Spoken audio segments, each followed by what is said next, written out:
Hey boys, I'm going to try to bring you a video here unpacking lines written in early spring by William Wordsworth in a different format. I'm going to use my document camera to record the session. Let's see if this thing works any better than Loom. Okay, I've already done a little bit of unpacking, but if you need to stop the video and look at what I've already done, that's fine. But let me go ahead and walk you through some of the fundamentals. Okay. So number one, if we're going to take a look at rhyme scheme, look, generally, you would look at this as 6 quatrains that are that rhyme A B A B. But there's some interesting things to note, and I'm going to go ahead and write these down so that we have them in front of us. So if we go with notes being an A line, reclined being a B line, thoughts being a slant A, since notes and thoughts do not rhyme exactly, and then mind, of course, is an exact rhyme with reclined. So then link doesn't rhyme with anything that came before it, so we're going to give it a C. Ran, a D. Think, a C. And man, a D. Oh, by the way, today's annotation session is brought to you by the Tombow 2558. Since 1913 for general writing. It's a great little pencil, and it's B, so it's nice and soft. Okay, so we're going to go Bower. Doesn't rhyme with anything that preceded it, so we're going to give it an E. Wreaths, an F. Flower, an E, and then breathes, an F. Okay, played does not rhyme with anything that preceded it, so we're going to go with the G. Measure, H. Let's see, made rhymes with played, so we're going to give it a G, and then pleasure, an H. Now, with fan, we're back up to the D line, because it rhymes with both ran and man. And then air is going to be an I, since we haven't seen it before. Can is a D, and there is going to be an I. So then scent is a J. Plan, now we're back to D. Lament is a J. And now here's the D, except we're going to have to do something with it, because you're going to notice what man has made of man, what man has made of man. So I asked you when we were talking about the various steps that you're going to undertake in unpacking a poem. We're going to go back in, because it's a refrain line, it gets a capital D. Now, I need to talk to you about, before I go any further, I need to talk to you about a device here that you see in line 8. This is called diaphora, D-I-A-P-H-O-R-A. Diaphora is the repetition of, generally it's the repetition of a noun, but it's something that names, of course, names something, so as to perform 2 logical functions. One is to designate one sense of the word, and then the other designates another sense. So it's here, what man, there's almost the implied article, what a man has made of capital man, all right, as in mankind. All right, what you want to play with here. If I'm doing an analysis of this poem, I'm interested in the change in the meaning from line 8 to line 24. Okay. All right. So let's count syllables here. We know we've got 8, 8, 8, and then 6 in the first stanza. It's generally, as you can see, these are iambic feet. If I give the stress to the opening, first person pronoun I heard 1,000 blended notes while in a grove I sat reclined. In that sweet mood when pleasant thoughts bring sad thoughts to the mind. All right, So we go from iambic tetrameter to iambic trimeter. All right. Next stanza, same thing. Iambic tetrameter in the first 3 lines, and then the iambic trimeter in the in line 8, or the 4th line of that particular stanza. Through primrose tufts in that green bower. Probably 8, but it could be 9 if we give bower 2 beats. Yes. So I'm going to just mark them both for now. The periwinkle trailed its wreaths, giving it an 8. And 'tis my faith that every flower. Okay, now here again you got to make a decision, because notice he uses the word "tis" here. If he had not given us the contraction "tis," which is short for "it is," then it definitely pushes it to 9.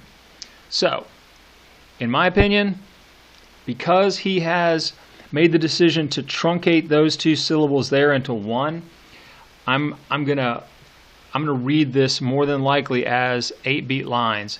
Enjoys the air it breathes, and then that's definitely 6. Let's see what happens in the next stanza. The birds around me hopped and played. It's 8. Their thoughts I cannot measure. All right, what just happened there? 7 beats. But the least motion which they made, it seemed a thrill of pleasure. Now listen, there is no chance right there that you can, that there's a matter of interpretation in terms of how that thing is going to scan. So I'm putting a star out here because of the fact that those beats are so unusual given the pattern that preceded it. But it looks like what's happening in the poem is that things are getting a little bit discordant. This line here, line 15, I asked you in the quiz, which is the most metrically discordant? It is that line. Just listen to the rhythm of this stanza until you get to that line.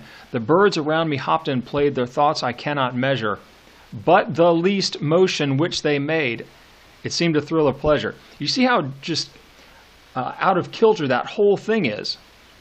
And so again, when something unusual happens, you have to be looking at what's going on in the line, because Wordsworth, trust me, Wordsworth could find words that would preserve that metrical structure if he chose to do so. All right, then, the budding twigs spread out their fan to catch the breezy air, and I must think to all I can that there was pleasure there, that there was pleasure there. Again, 8, we've got something unusual happening here, to catch the breezy air, to catch the breezy air. 8 beats, 6 beats, 8 beats, 6 beats. Once again, we got something funky going on with respect to the meter, and then it goes back. If this belief from heaven be sent, if such be nature's holy plan, have I not reason to lament what man has made of man? And then we're back to 6 beats. All right, early spring. If you take a look at some of the things that are happening in the poem, and as I said, you're going to have to be writing an explication that deals with what the poem means and how the elements of the poem work together to accentuate meaning, reveal meaning, all these sorts of things. All right, and as you can see, we've got a good deal of there's a number of strange things going on. Metrically is one of them. Now, what this makes you think is that when we have things like unusual meter, unusual word order, paradoxes, that the poet is trying to suggest that something is not right, that there's disorder in the world,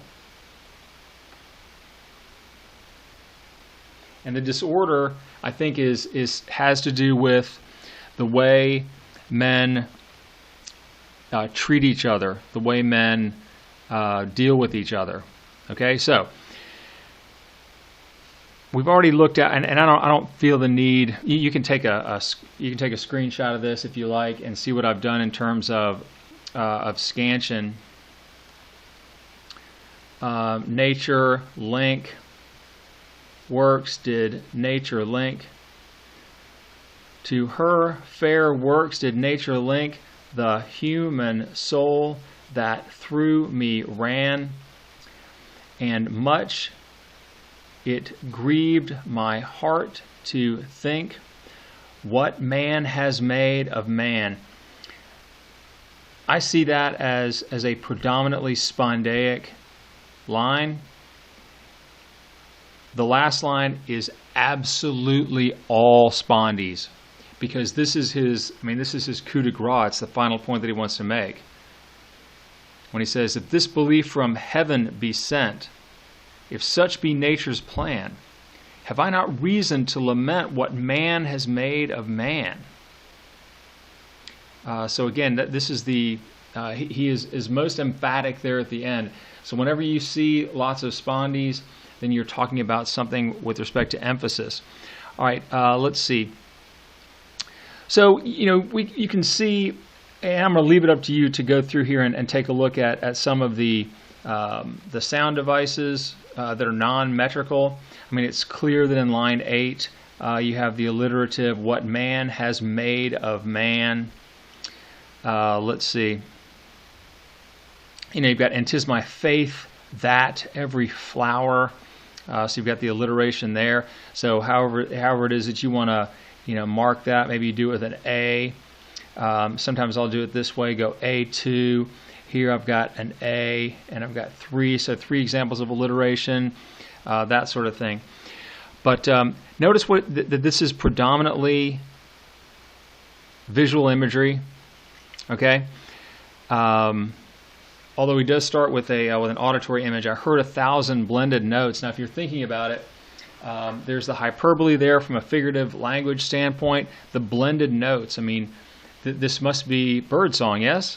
I mean, but it could be birdsong in combination with wind in the leaves of the tree and the sound of squirrels, leaping about on the ground. I mean, who knows? But regardless, the exaggeration there is meant to accentuate what's happening in this right off the bat. Okay, starts out with hyperbole.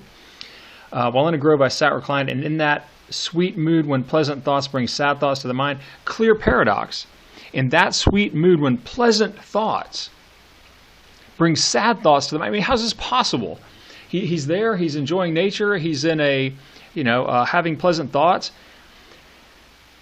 So what does this suggest? This suggests that as we saw in I Wandered Lonely as a Cloud, the idea that human emotions live side by side. It's easy sometimes to flip from one emotion to another. It's just a matter of mindset.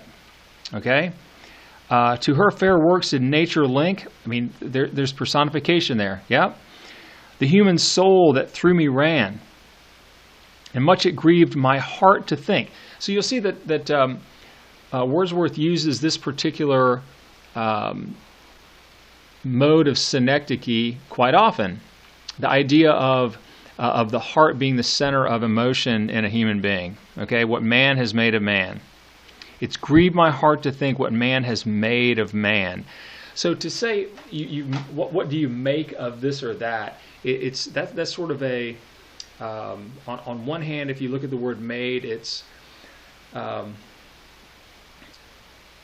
in a sense it's discerning something. Okay, so if you see some clues and I say, well, what do you make of that? It's what is it that you're able to conclude or deduce? But at the end, it's not that at all. It's what has man fashioned man into. There's your difference in interpretation. Okay, so here we are with a description through primrose tufts and that green bower. So we're talking about a little copse of trees. The periwinkle trailed its reeds. So the periwinkle, as you know from your notes, is another name for in the United States it's called a myrtle. I have some outside of my house. Periwinkle blue, you may have seen as a crayon color when you were a child. And 'tis my faith that every flower enjoys the air it breathes. So he's commenting on the fact that out in nature, there's harmony. Yeah? The birds around me hopped and played. So it's a sense of that visual image of joy. Their thoughts I cannot measure. Of course not. But the least motion which they made, it seemed a thrill of pleasure. So again, this is the idea of the bounty and joy in nature that Wordsworth so often likes to talk about. But here's the thing: if line 15 is the most metrically discordant line, then perhaps what he is getting at is that the human world is out of joint. It's disjointed from the natural world. And some of the sonnets that we read later are going to make this point even more emphatically. Okay? The budding twigs spread out their fan to catch the breezy air. This is personification as well. It suggests that the plants have a design or a plan of their own. And I must do all I can that there was pleasure there. There's a change in tone that's happening with the speaker here. Okay, that I must think. So he's having to try really hard to find. Now as he's thinking about it, observing, it's more and more difficult for him to see the joy in this. And then that last stanza is where he really brings it home. If this belief from heaven be sent. So if this is essentially God, so this is metonymy for God, yes? If this belief from heaven be sent, if such be nature's holy plan, he just there linked God and nature as God being in nature. If such be nature's holy plan, have I not reason to lament what man has made of man? So what is happening in the human world is so much more discordant and disheartening to him than what's happening in the natural world. And as you know from your reading about the Romantic period, this is an idea that really, in a sense, fascinates and troubles these poets who are operating at this time. And again, as you know from reading the Wordsworth biography, and I'm not going to have you read, well, at least not at this point, have you read the introduction to the lyrical ballads, but as you probably remember from reading Wordsworth's bio, critics were quite critical of him for this new poetry that he created that found its central impulse so often in the everyday, the ordinary. That the Wordsworth poems were, in a sense, a celebration of the ordinary. And what you know from the poems we read before, you had Gray's Elegy, which was a celebration, in essence, of the lowest man, and saying that he is as great, or could have been as great if he'd had some education and world experience, as a king, as a nobleman. Okay, so lines written in early spring. There's because he has chosen to set it for us, to provide setting as you would do in a novel or something of that nature. You have the promise of spring, that you always have promise in spring. And so, again, if I'm writing about this poem, I'm talking about how paradoxical it is that even with the promise of spring all around him, the poet has presented a speaker who seems to be downcast in how far away man has gotten from nature. In a few weeks, we'll be reading poems by Gerard Manley Hopkins, who also will deal with thematic concerns like this. Okay, so I expect that you will go in and mark this poem up as I have done, and don't be surprised if I ask you to take a picture of your annotations and send them to me. Okay? All right. See you soon.